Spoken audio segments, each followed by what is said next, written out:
Well, hey guys, it's Michael here. Just recently, about a month and a half ago, I picked up the Vulcan ProTIG200 aluminum AC/DC welder, and I've been really excited about showing you guys it, but I really just been so busy with life, kids, work, all that kind of stuff. So just finally I got a chance to do a little video on it.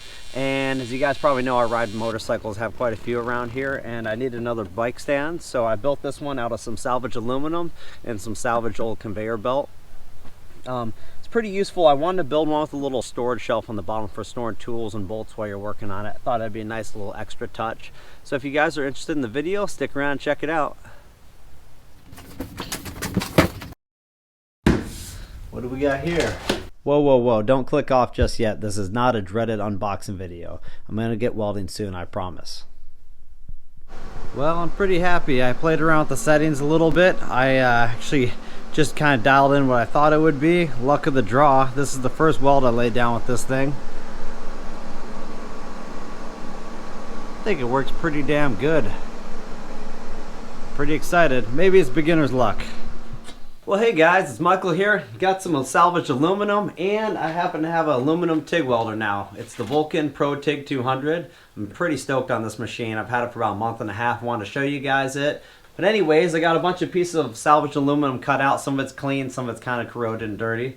But I'm going to be building a motorcycle stand because I got a lot of motorbikes around here, and it's kind of nice to be able to put them on a stand, do some maintenance. I bought this welder knowing that it was discontinued. I bought the last one at Harbor Freight on the floor, and they weren't carrying them anymore.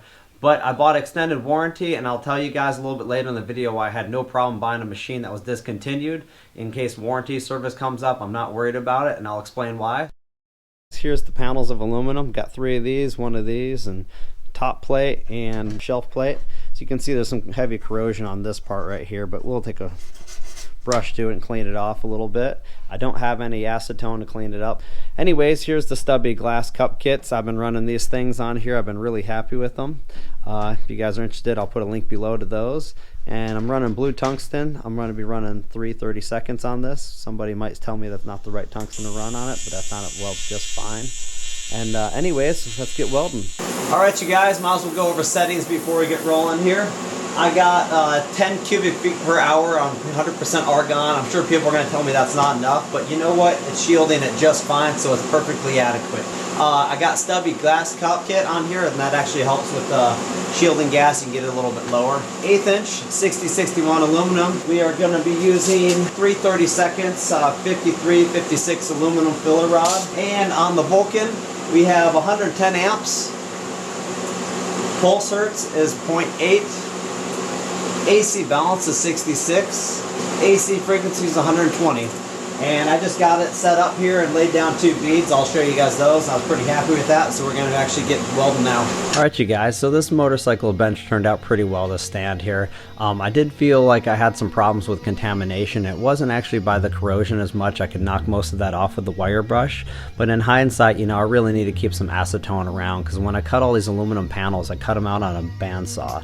And I kept lubricating the blade to keep the blade from galling up and getting the aluminum stuck in it, and that kind of screwed me in the long run, because I'd be welding along, get into some contamination, and I really should have taken a flat disc or something and cleaned all the parts up the best I could, but I just kind of brought them home and started welding. And yeah, live and learn. I'll keep some acetone around and probably Scotch-Brite all the parts before I put them together, but live and learn and get better from there. So one other thing I found when I was welding this, it was a little awkward, was trying to get the right camera angles and then try to weld this job up. There's a few spots where I was welding in here where I had to rest just my pinky finger on the metal and try to glide along the edges, and that created some problems for me, some inconsistencies in my weld, just trying to keep the material, the torch off the material, a consistent height and glide along. And if I probably didn't have the camera right in some of the closer shots welding like that, I probably could have done a better job, or flipped the material around where I could have used it more of a nice rest, but it wouldn't have been a good shot. So again, live and learn, and maybe get a better setup with my tripod. I can go overhead or something like that for documenting it. Like this shot right here, for instance, I'm resting my pinky finger on the side of the metal and gliding down. It just wasn't quite stable enough. It was kind of hard to really hold that torch off the material. So these machines, these Vulcan ProTIG200s, I really like. I've had no problems with it so far. Of course, I've only had it for a month and a half, but these machines got beat up pretty hard, and I was trying to figure out why they got pulled off the market. And they got beat up, like I said, pretty hard when they first came out by a guy named Chucky that does welding videos online. I'm sure you guys have heard of him. And he's sponsored by a few other machines, and I don't know if it was in his best interest to give a really good review on this, just for the fact is it's one of those things like, you know, it's, you're going to be sponsoring or talking good about a competitor's machine. It might not be the best for his sponsorship. One thing I did notice in the video was he didn't do a very good job at keeping a ground clamp on his material very well. And if you guys have welded with much aluminum, you got to have a pretty damn good ground, and you'd think a professional welder would pay attention to that, but I guess we all make mistakes. Who knows? But I've had no problems with the high frequency whatsoever. It's been really solid. It works really well. My buddy actually just brought up a Miller Dynasty the other day, and we're going to re-weld up some headers for a V8. We got to run the ProTIG side by side running on steel with the Dynasty, and actually the high frequency on the ProTIG worked far better than the Dynasty. We were running it, and the ProTIG, a few times my buddy would bump the pedal on mistake and it would jump about 1.5 inch gap, and it was pretty surprising. And the Miller, we found that it was quite often that we'd have to restart it a few times before we got the high frequency to jump and start welding. So that was kind of an interesting thing. Well, if it wasn't bad enough Chucky giving these things such a poor review when they first came out, another thing, when I was trying to figure out if they truly were discontinued, I found that there was actually some documentation that Lincoln Electric actually had quite a few lawsuits against Harbor Freight for the Vulcan line, especially the ProTIG. So maybe it was easier just to drop the ProTIG model than it was to deal with the lawsuits in court. Who knows? So why buy a discontinued welder? For me, it's simple. They had a 1-year risk-free warranty on it, and I added 2 more years for $100 more. And even if this line is discontinued, the managers at Harbor Freight assured me that even if there's another model that comes out, I can always upgrade to that, or if this one breaks, I can get one of those. So it's kind of a no-brainer for me, and I like the fact that Harbor Freight's local in my town. I can drive in, drop it off, and get a new one. Simple as that. A little bit of Scotch-Brite.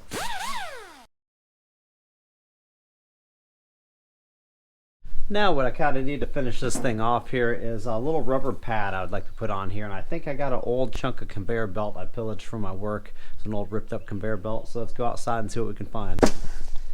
Clean some of that junk off of here. It should be a pretty good little pad for that thing. So one other thing I want to note about the warranty is I got 3 years on it, and if something breaks in 3 years and Harbor Freight doesn't actually offer another AC machine by that point, I spoke with the managers and they said they would give me store credit. If the machine breaks and I need to get a warranty on it, they'll just give me store credit. So for a $1,000 welder, I'm not too concerned about that. Pretty risk-free for me.